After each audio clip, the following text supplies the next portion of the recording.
Welcome to Stroke of Genius podcast, Executive Experience. I'm your host, Aaron Avila.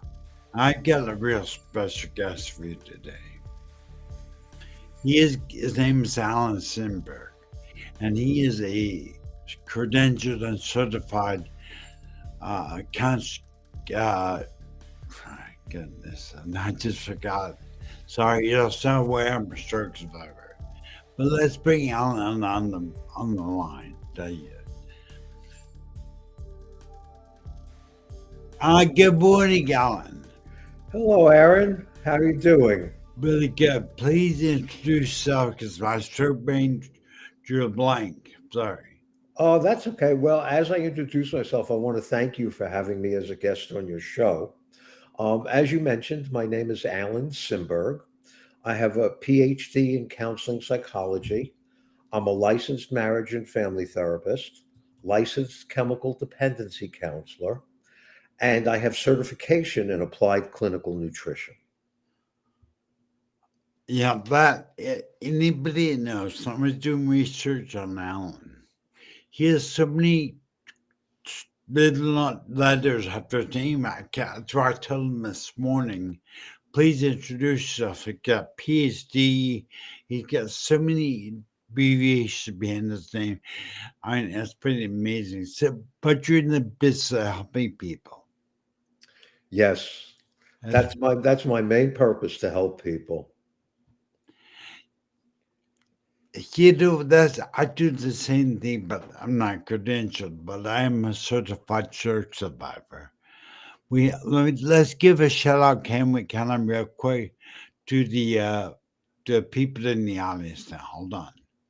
We've got Sherry Patterson. She is in Niagara Falls. We got Jeremy. We get Jamie Parrish. He's in the United Kingdom, and uh, well, I guess they're on two right now, so they go a little late. But anyway, and I want to encourage you guys. Feel free if you have a question for Alan to please ask. We're here to help. Bottom line. So, Alan, we only got 30 minutes together, so let's jump right into it. I'm gonna get right into it. The questions that kind of what I asked in the agreement. I want you to answer the first question. How did you ever get into what you're doing right now? Well, actually, it was kind of an interesting way that this happened. When I was about 7 or 8 years of age, I was on a piano bench in my parents' home, and I heard them speaking, and I heard my father say to my mother, one of our relatives was coming to visit. And my mother said, well, what's the reason that person's coming? And my father said, well, she has a problem, and I want to see if I can help her. When I heard him say that, I immediately thought to myself, that's what I want to do when I grow up. I want to be able to help people. And at that point in my life, I was coming home for lunch sometimes from school, and there was a TV show that I used to watch, and it was a show about a therapist, and it would show him talking to people that had different problems, and he would be asking questions and finding what he could do to help them. And I remember thinking when I watched that show, how does that person know what questions to ask? I want to learn how to do that. So those were the two experiences that really solidified my making the decision that I wanted to help people. Of course, at that age, I had no idea specifically what I wanted to do, but I knew at that moment that I wanted to help people. I think Alan. There's no greater thing in life. I'm learning. I'm learning now. A life of being a servant, help people. There's no better. Has you found that to be extremely rewarding to help people? Yes, because one of the things about that helps it to be rewarding for me is to first see when I initially talk to people what they're going through. and to see the emotion that they're experiencing, and to see them being able to manage their emotions and use strategies to make their lives better. That, to me, there's no greater gift other than maybe health. Alan, hold on a second. Hold on a second. Okay.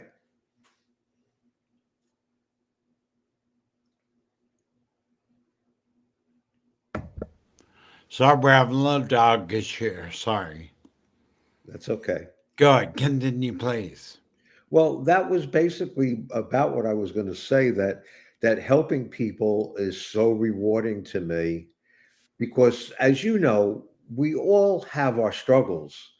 So one of the things that I became aware of was how grateful I could have been every time, or how grateful I actually was whenever I was having a struggle in my life and I got the help that I needed, and how much better my life became as a result. And being able to provide that to other people is very satisfying to me. I can see that because in my stroke community, I really want to encourage it. I see there's a few stroke survivors out there in the audience.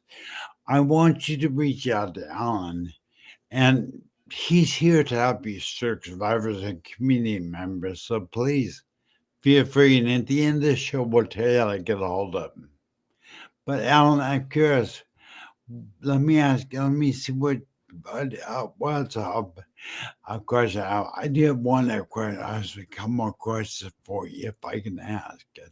How did you? So, how if you ever thought about retiring? You've been doing this, I learned, for over 50 years in the green room.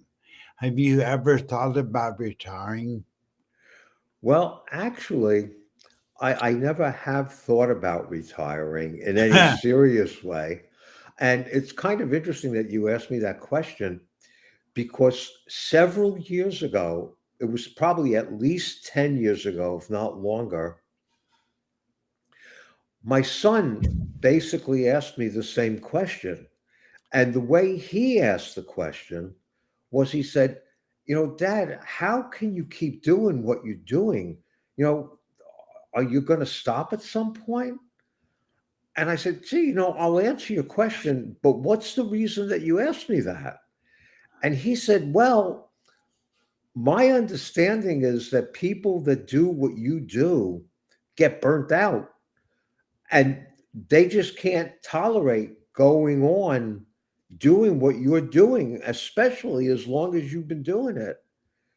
And I said, well, Matt, that's my son's name, Matthew. I said, the reason I've never thought about retiring is because I get such fulfillment and such joy from helping people. I don't consider it work. Wow. I consider it being a service, and the fulfillment that I experience doing it. Why would I want to stop receiving that? Wow, that you and I were talking. I'm learning that because I am learning that being a servant to people.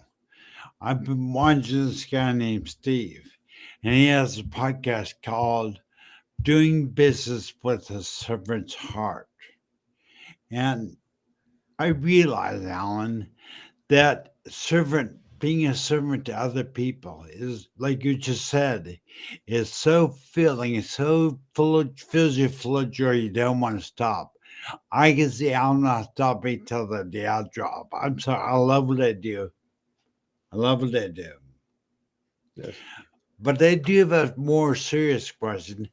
What do you think contributes to people becoming, because you're specialists in addiction and stuff, what what contributes to people developing a substance abuse or disorder?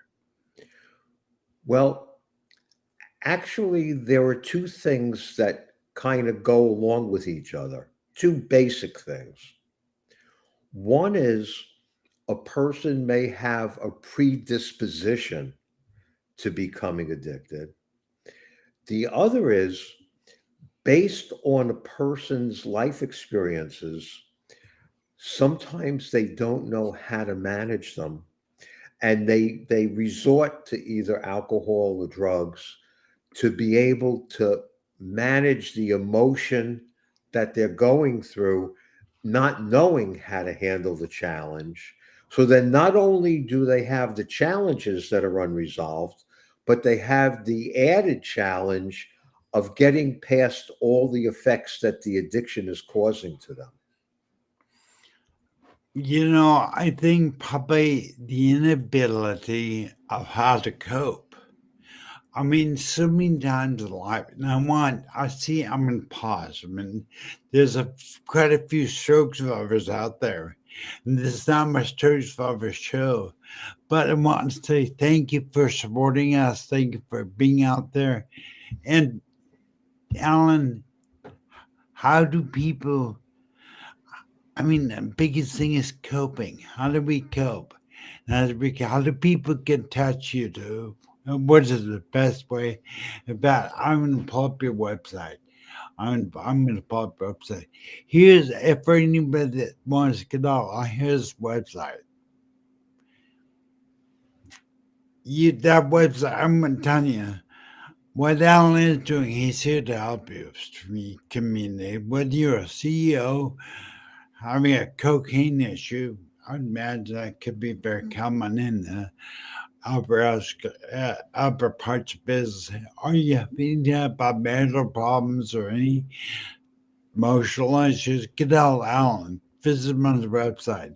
He's also written a book. Scan the QR code there to order the book on Amazon. Right there's the book, Back to Living.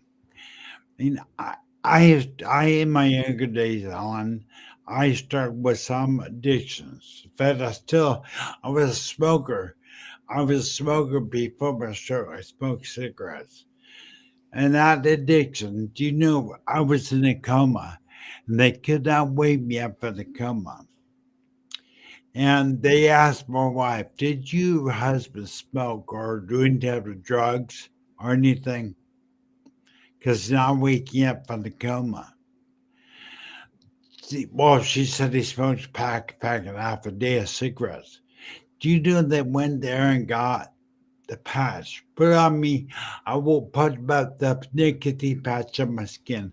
I woke up 3 minutes later from the coma. So, but when you talk about disposition to addiction, what do you mean by that? What does that mean? Well, essentially, what that part means is that people in the family, their genes predispose them to the possibility of them being addicted. So, one misconception that people sometimes have is that your genes are your destiny. And that's not true. Just because you may have that genetic predisposition doesn't mean it has to happen. And that is why you're calling it a disposition. Yes. Because so many of now I want people to understand that because to me it's kind of good. Just because your father was an alcoholic, but just because your mother was an alcoholic, you may have the disposition of being an alcoholic, but you actually have the power saying no, I'm not going to be an alcoholic. And Alan and I didn't talk about this, but you got a tremendous power in your mind. Your free will is your power. And Alan, you extract what people are going through. You actually take to during your session with people. Do you actually take on that emotion of that person? Well, I would say, in a sense, it's not exactly that I take it on, but I feel it. Yeah. Like if someone's sad, I can feel the sadness. And sometimes it does trigger me to feel sad, But what I'm recognizing is number one, part of that feeling is compassion and empathy. And part of it is feeling, literally feeling, in a sense, sadness, not necessarily exactly what they're feeling, because I can't know what they're feeling, but I have certainly a very reasonable idea of what it means to feel sad and how it feels. And I also have been able in my life, which I'm very grateful for this, is I don't allow that to interfere with my ability to continue to talk with them without allowing that emotion to overpower me. And in fact, it motivates me to be super focused so that I can be the most help possible at that moment. Yeah, because the chat right now, I just brought the chat up on screen. I wish you could see the comments that were coming up because they're really enjoying this topic. I think probably the hardest thing, as you know, I'm a stroke survivor. Suicide is so common, but in this day and age, this political world, this world in turmoil, suicide is becoming quite prevalent. So, what is your suggestion to deal with those emotions of suicide? Well, I think the first thing in general to recognize is that when a person actually gets to the point of either seriously considering committing suicide or actually takes the steps to commit suicide, they're at a point in their life where they're feeling helpless and hopeless. So, one of my strongest recommendations to anyone who's thinking about committing suicide is don't hesitate to ask for help, because the longer that thought and that feeling exists, the greater the possibility that the person may actually attempt suicide. Yeah, I'm going to say something maybe very transparent. When I was younger, I contemplated suicide. I actually contemplated it very seriously several times when I was younger. And you were, I don't know, are you a spiritual man? Say that again. Do you believe in God or? Oh, well, number one, I respect whatever anyone does believe. So I don't want anyone to take offense at what I'm going to say or to take what I'm saying as intending to be a contradiction to any of your beliefs. I believe in a greater power. I believe in a creative energy. And because I trained and studied under a spiritual master, well, this is not the only reason I think the way I do, but being in that training allowed me to see a different way about life, which helped me when I had certain challenges that I had to go through. It helped me to go through them easier than I would have if I did not have an organized religion to believe in, or a so-called God, or a so-called higher power or creative energy. Because one of the things that I believe is that it's helpful and it's important to believe that there's something greater than us. Because the way I look at it, if there's no belief in anything that's greater than us, it's not unusual to think, well, what's the point of all this? Why even live? It helps us to have a purpose, and it helps us to identify our purpose and to live that purpose. It's funny. I but you can see why I put the chat up on the screen to going crazy. But Kim is a wife of a survivor. Her husband had a very massive stroke and has aphasia and says he wants to die almost deadly. And so Kim, those feelings are normal. She's going through just 5 stages of grief or something. He's going, when you have a stroke, you go through the grieving process because who you were dies. And it gets better as you go longer in the stroke survival mode. So I went through the 5 stages. I was suicidal when I first had my stroke. I was suicidal, and then I went through sadness, the grief. I went through the 5 stages of grief, and so maybe you come back on. We can talk all about that because we're almost at the time. But it's very in the stroke community. There's a lot of contemplating a suicide by the stroke survivor. You and I can help them. So now, how do I,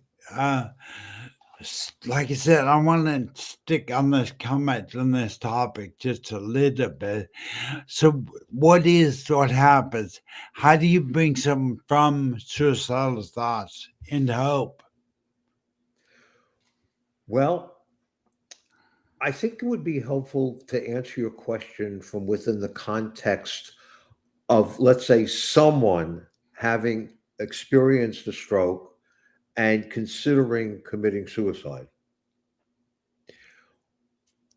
One of the things that I think can be quite helpful for people when they're at that point, and this is true about being at any point where you're feeling that you're experiencing a challenge that maybe you just can't get past, instead of thinking or asking yourself, why did this happen to me?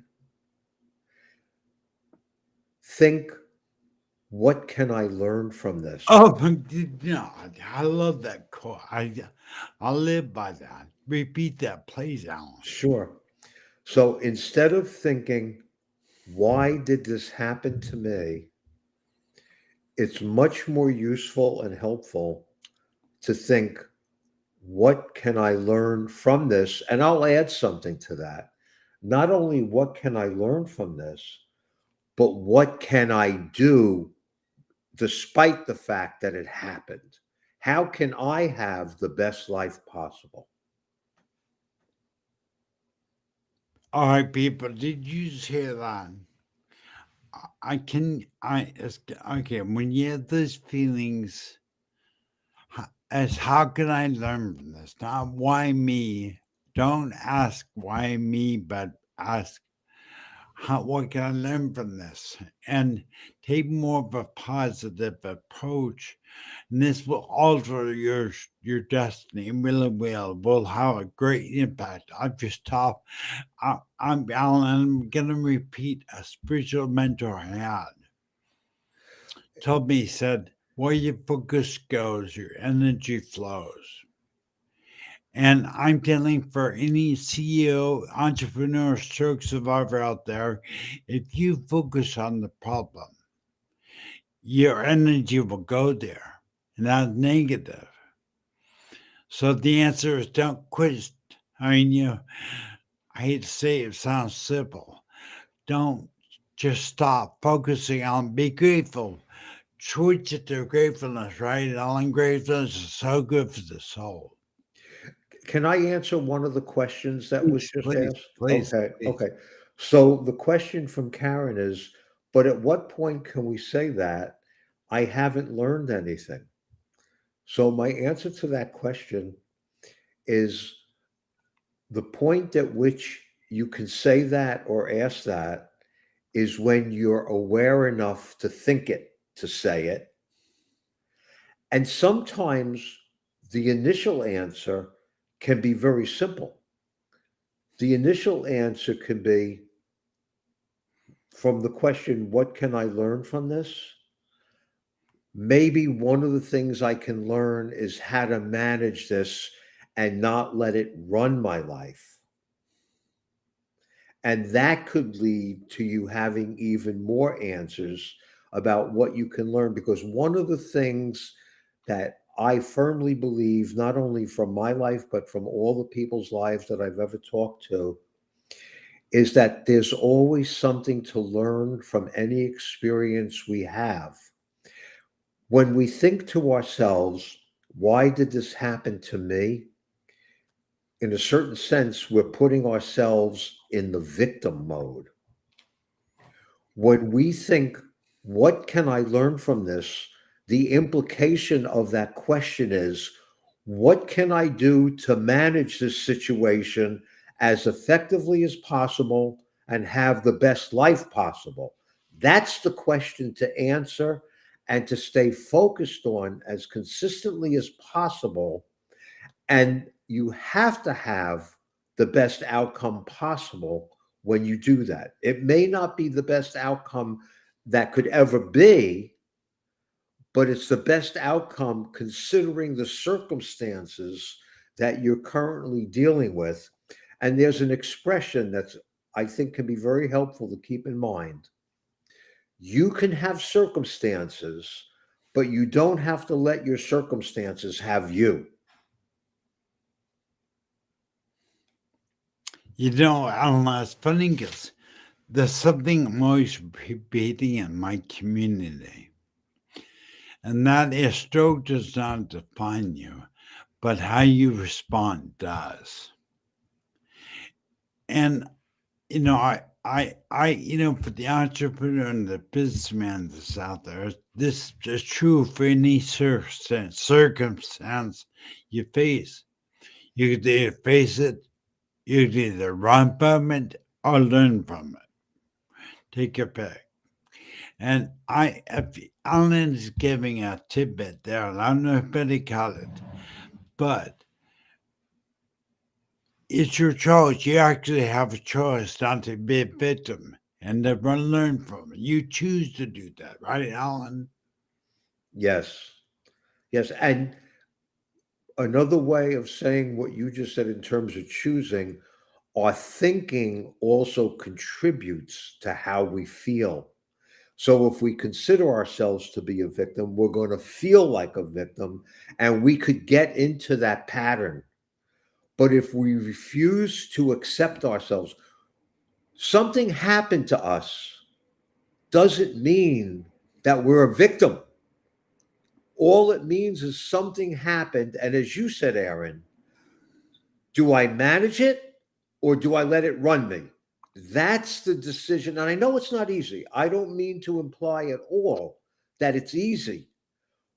But when you meaning anyone, when you focus on, okay, what do I do? One step at a time, one day at a time, and give yourself credit for everything that you do, everything that you accomplish, you're actually developing a pattern that can help to prevent you from feeling and thinking about yourself as being a victim and can allow you to have the best life possible, regardless of the circumstances that you're managing. Wow. Powerful. That was powerful. Thank you very much. So many times I've been serving the stroke community now for about 9 years. And so many get stuck. They have a stroke, they get stuck in the stroke. They don't ever arise. They get dark, they get negative, but what if I understood you correctly, it's how their thinking is doing it. Their thinking is doing it. Yeah. And that goes in line with where your focus goes, your energy flows. Yes, that's exactly what I was thinking. And I'm a big follower of Steve Harvey, and he's a motivational speaker. But you know, gratefulness. Gratefulness is key to stroke survival. Key for anybody out there that's a business going through a tremendous, stressful, hard time. I would say, what your mindset is dictates what your outcome will be. Yes. Yeah, I can't see now. I can't thank you enough for being here. We're at the end of the show, but would you tell us your email, please? If people want to email you and talk to you, what did they do? What's your email? Well, my email address is Alan, it's ALAN, at Alan Simberg, it's SIMBERG.com. Okay, that's great. So yeah, I want to encourage anybody out there. If you need help, I would suggest get hold of Alan. He's been doing it 50 years and he still doesn't want to go or doesn't want to retire because he loves it. I guarantee you, you want a therapist or you want what's psychiatrist? What do they call you? A therapist? What do you call yourself? A therapist, You want or a therapist with a heart. And I guarantee you, if someone that's doing this 50 years at heart and a passion and a love to help people, get a hold of Alan. I'm gonna let me pick up a book one per time because I think it's important that people. This can apply not only this specialty applies to many other people, not just addiction. Correct? yep. And the other thing I also want to mention is that if anyone is interested in becoming a client, I'm only meeting with people virtually.